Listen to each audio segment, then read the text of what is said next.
of virtual workshops that we called Working Sessions to convene a network of practitioners, policymakers, and climate advocates to further its knowledge and evidence on bringing transformative thinking and approaches to climate action. CIV's Evaluation and Learning team is deeply committed to facilitating the tools so that complex concepts around transformational change, for instance, are applicable and easy to operationalize within our daily work. That is why we have been constantly working on a series of guidelines on applying the transformational change framework through different programs and projects life cycles or evaluative moments. Today, we will have the second working session, but in this case, it will be about the first stage within programs and projects, the diagnostic phase. In this context, I am delighted to introduce Scott Chaplowe, who will be presenting a truly relevant topic on that operationalization of the transformational change concepts, conducting diagnostic evaluations for transformational climate action. Scott Chaplowe is an evaluation strategy and capacity development specialist for the International Evaluation Academy, with over 25 years of experience working with civic, public, and private organizations, seeking sustainable solutions for social and environmental challenges. Trained as a geographer, his work stresses complex systems analysis to drive evaluation, strategy development, and organizational capacity assessment and development.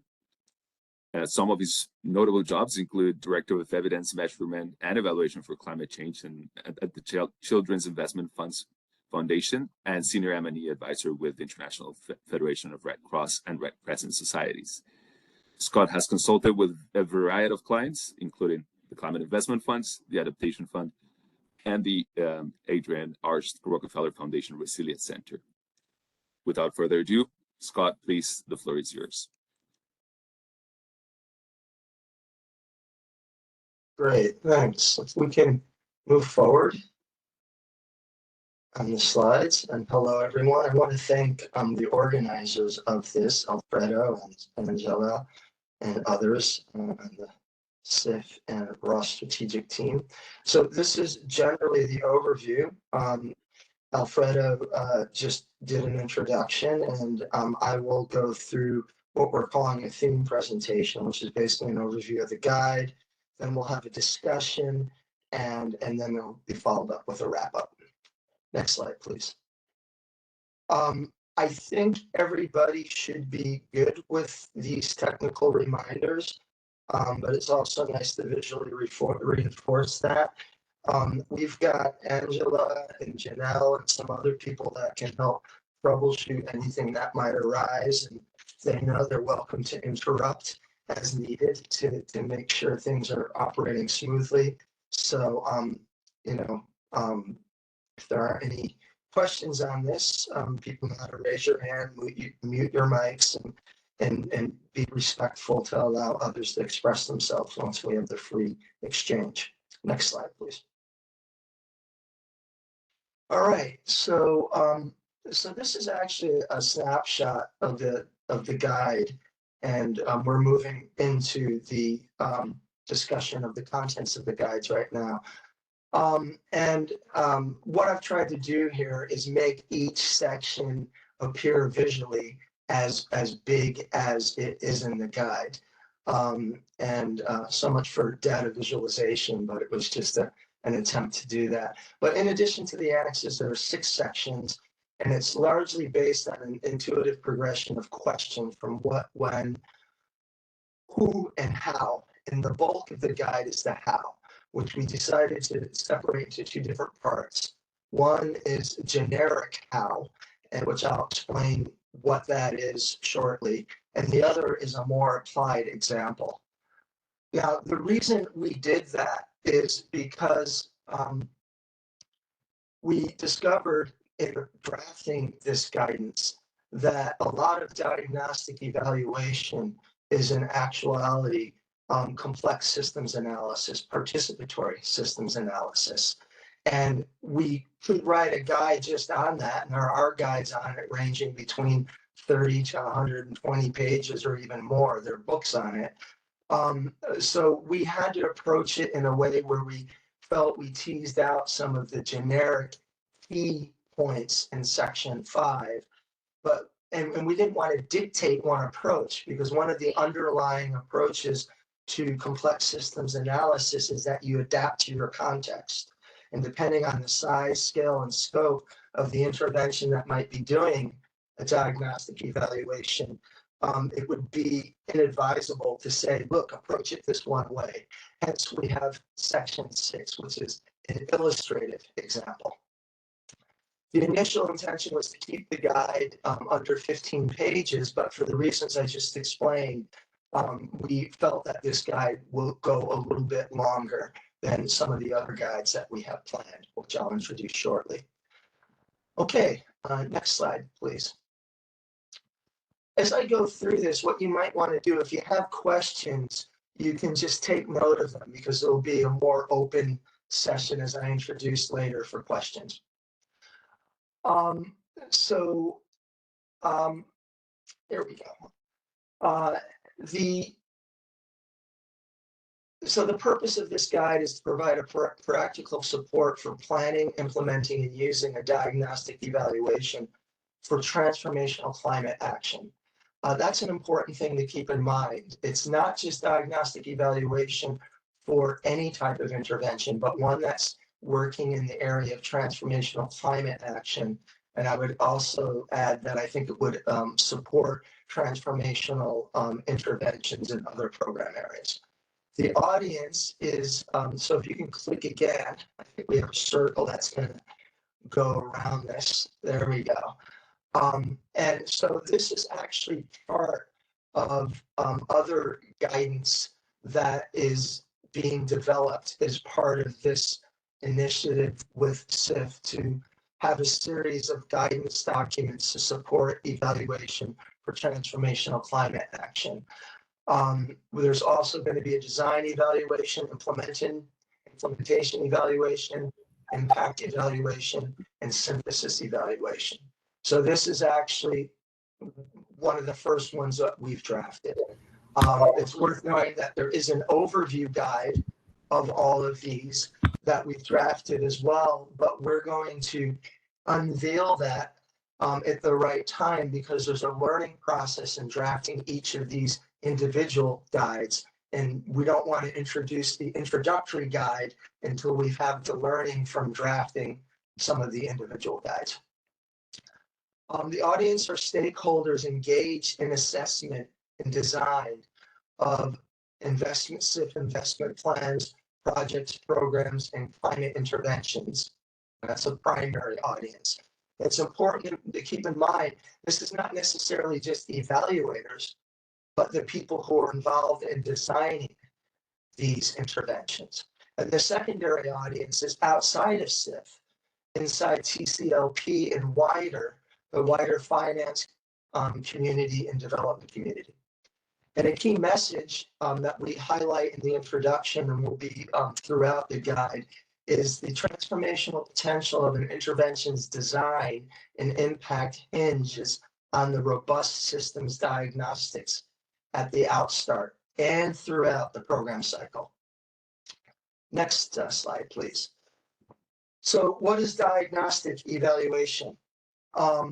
It's intentional, it's systematic, and it's to assess the operational context and inform the design of interventions prior to implementation, but also it can be used to revisit an intervention design after implementation and to revise it. It's not just backward looking or retrospective, but it's very much forward looking, prospective. That's design diagnostic evaluation is particularly important for shaping investment plans. So a lot of the guide, we use the investment plan through it, but we acknowledge that it can be used for non-investment plan contexts, programs, projects, etc. And we also, in this section, we acknowledge that diagnostic evaluation, I'll sometimes call it DE for short, can encompass or use secondary data from other assessment processes. So we need to realize that a lot of the teams that are going to be doing a diagnostic evaluation or what's in this guide might have already done a stakeholder mapping or needs assessment or risk assessment or political economic analysis from another team in the organization or feasibility studies or risk assessment from different entities within an organization. or country level, gender analysis, market analysis. So we want to realize that we want the diagnostic evaluation to complement rather than duplicate or compete with these exercises, and also draw upon them secondary data when they've been completed. Next slide, please. So when to conduct, it looks like we have a, yes, we got it corrected. When to conduct a diagnostic evaluation, ideally early in the intervention planning. And as I mentioned earlier in this presentation, it's good to iterate on it, revisit it. And that's because the systems that we diagnose are constantly changing. They're very dynamic. So it's important to have that iteration. And there are variety of factors, as you can see on the slide, that can affect the duration of a diagnostic evaluation. For example, to what degree has there already been diagnostics that have been conducted, like a stakeholder mapping, for example? What's the budget and resources available for the exercise? What level of stakeholder involvement will be required? How urgent is it? And those considerations that we have shown on the slide. Next slide, please. I'm just cognizant of time, so I want to move through this relatively efficiently. Who conducts a diagnostic evaluation? It can be comprised of members involved in the given operation, intervention, or external to it, or a hybrid combination of both. Ultimately, it needs to have inclusive participation. And we talk about that more in the how-to method because that's so central for it. But who can actually conducts it and leads it, as I mentioned, can be a combination of internal, external, and hybrid. Oftentimes for diagnostic, it will have internal people involved, but you might want to hire an external consultant or team to help assist the process. Key factors that to think about is, as I mentioned before, are there any parallel exercises that are happening or completed that can be used? Time and resources, the organizational capacity. If you want to do a diagnostic evaluation, is there capacity internal to pursue that? And of course, other things that I think people on this will be familiar with, such as having good gender balance, cultural linguistic competence, and legitimacy and credibility with stakeholders, because there's a lot of consultation that will need to occur. Now, this is the how to conduct a diagnostic evaluation, which is a much more involved conversation. If I could just get a time check on where I'm at into the, let me see. Okay, I think we're doing pretty good. So there's no, first of all, one of the key things, as I mentioned earlier, is there's no one size fits all approach for conducting a diagnostic evaluation. And the method and rigor will depend on factors like the context, scale, scope, urgency. As I mentioned before, available resources, existing capacity, is there reliable secondary data and such. But one of the first key ingredients is inclusive engagement of stakeholders. For not, it's for multiple perspectives, which is an underlying premise really of complex systems analysis, triangulating different perspectives for a richer, more comprehensive and accurate understanding. But it's also very important to build ownership and legitimacy from the very users of the diagnostic evaluation. Another key ingredient that we've identified is to establish and revisit systems boundaries. And this, of course, can be the geographic or demographic scope, the time frame that we're going to be, the transformational intervention and visions, the operational landscape of opportunities, risks, and constraints. Resources and capacity are also affect the boundary, but also the guiding principles and priorities of the organization. Is it within the strategic focus of the organization or organizations, for example, at the country level? And one of the things that we talk about in this section is that boundary setting is inherently power-laden process. Decisions about what to include or exclude within the system for analysis is not neutral. And that's why it circles back to the first one about the importance of multiple perspectives. A third key element is understanding the interrelationships within the systems, the different factors and actors that can affect each other in the overall intervention. It helps to identify tipping points, drivers, constraints, leverage points, and particularly for SIF's 5 dimensions, the signals to monitor, evaluate, and guide process. A fourth one is utilizing levels analysis to understand systems components. This is something that I've found a lot of people inherently understand. A hierarchical analysis from local to meso to macro, multi-level perspectives, MLP framework, we touch upon that.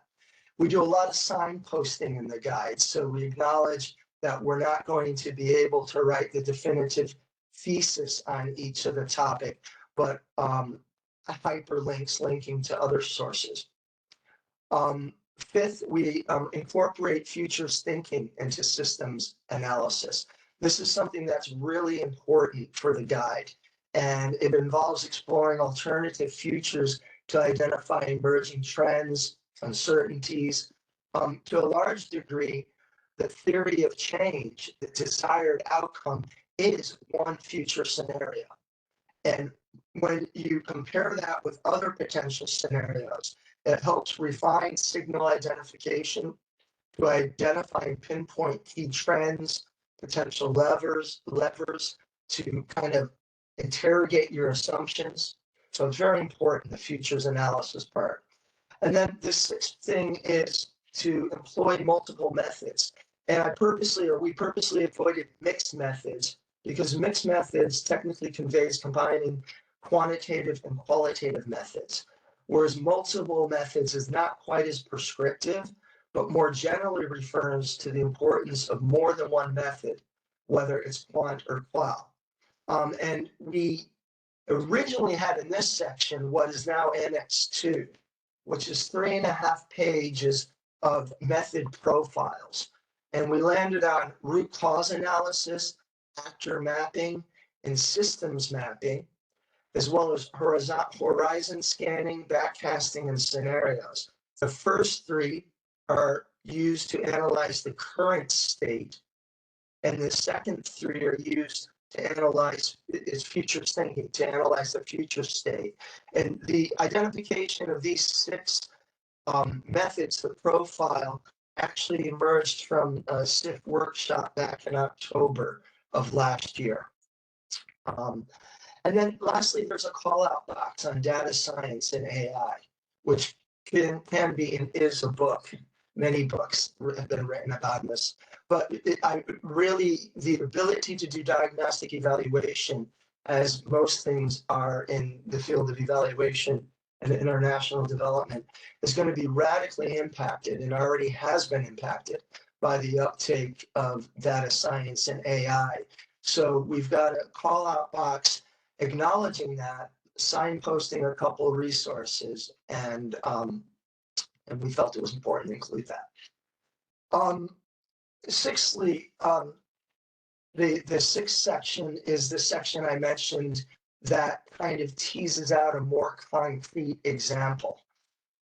We still wanted to leave it generic enough that it can be applied to different contexts, and also not to have the guide go beyond 30 pages if we started with a really solid, detailed case study, for example.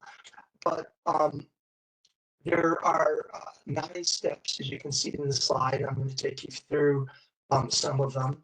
The first is strategic orientation and preparation, which I think a lot of people on this call are familiar with, but it's just confirming some basic things like who are the key stakeholder groups, the budget, resources.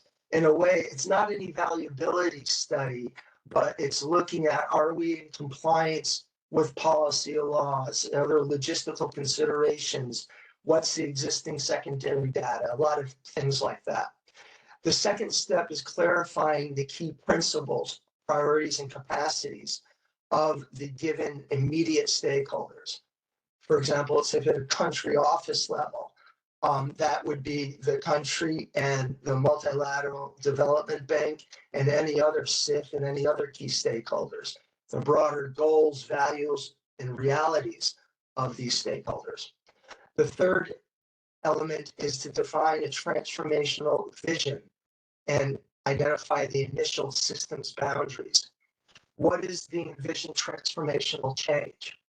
And this is interesting, I'll talk a little bit about it later, but rather than starting off with the problems, this approach of using a backcasting approach starts off with envisioning what is the change state that you would like to achieve. We also have in this section a box on aspirational goals, and pointing out that you often or will often get the kickback from, understandably, from program and project teams is, the transformational goals, such as reflected in the SDGs, are a bit too ambitious. But it's important to link smaller interventions with an organization's strategy. And that strategy is typically linked with some of the SDGs. So that's what that box teases out. And then the fourth step is to describe the current situation and establish a baseline. And on the next slide, I give an example of how this can be done.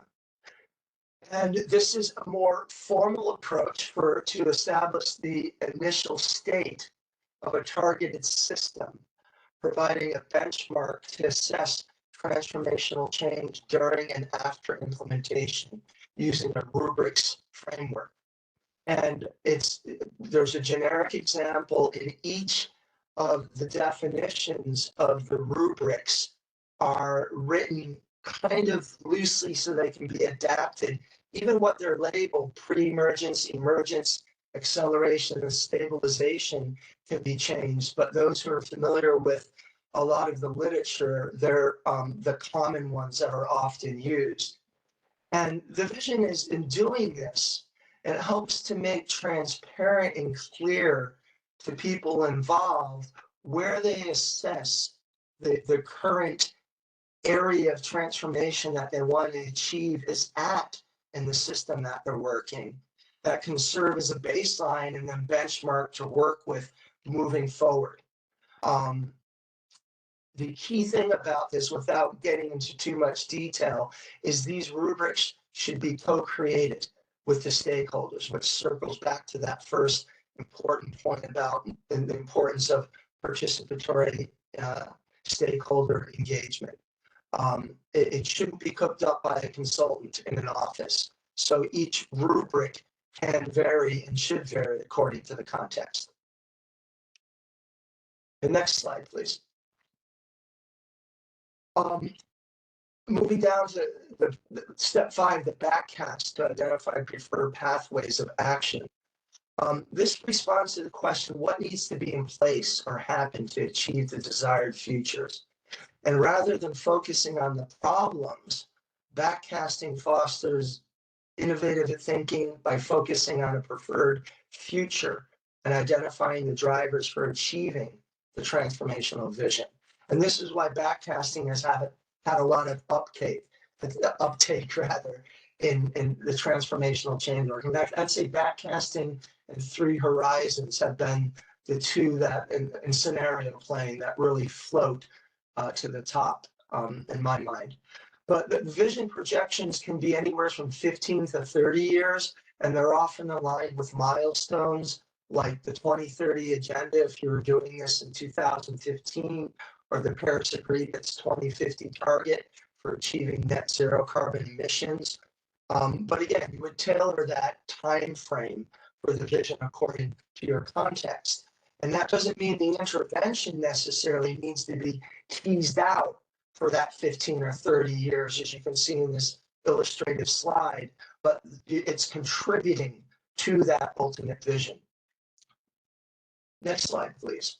The next step to interrogate and refine the preferred pathways and system boundaries is where you get into a discussion, and I should have probably mentioned this illustrative example of these steps is ideally done in a workshop format, ideally face-to-face, but it could be virtual. And this step in the workshop is where you identify the key drivers and the constraints, your assumptions and risks. And it's good to try to assess the levels of control and prioritize. And this is just one example using a color scheme. There are many other ways of doing this. You can use a 4x4 quadrant where you can work with identifying those that are more or less controllable on one axis, and another axis can be something that's, for example, change in government in the context that the intervention is being done. Next slide, please. Illustrated backcasting, I'm covering the last three things in the illustrated backcasting approach right now. If there's time, in addition to that preferred pathway that you backcast, it's ideal to generate alternative scenarios. And usually that's, good practice is 4 to 5 supplementary scenarios, and they can be on, business as usual, or less than ideal. If there's a political change, for example, if in the next 2024 election this year, the administration were to change in the US, how would that affect the intervention? If the war were to escalate, or some of the wars that are ongoing, etc. The next step 8, identify transformational signals for the transformational pathways. This is where we have signposted SIF's guide on this, but there are process signals and outcome signals and emerging and advanced signals, and signals are used by SIF rather than indicators because a lot of the analysis when using the signals is the degree to which the intervention is contributing to the desired change, because you might not necessarily be able to assess during implementation and afterwards the attribution, but you can look at the contribution of it. And then the last part is to report and share the evaluation findings. And then next slide, please. And wrapping up this kind of roller coaster ride summary, a long elevator ride. I don't know how many floors. We'll say 7 floors since we have 7 key parts of the guide.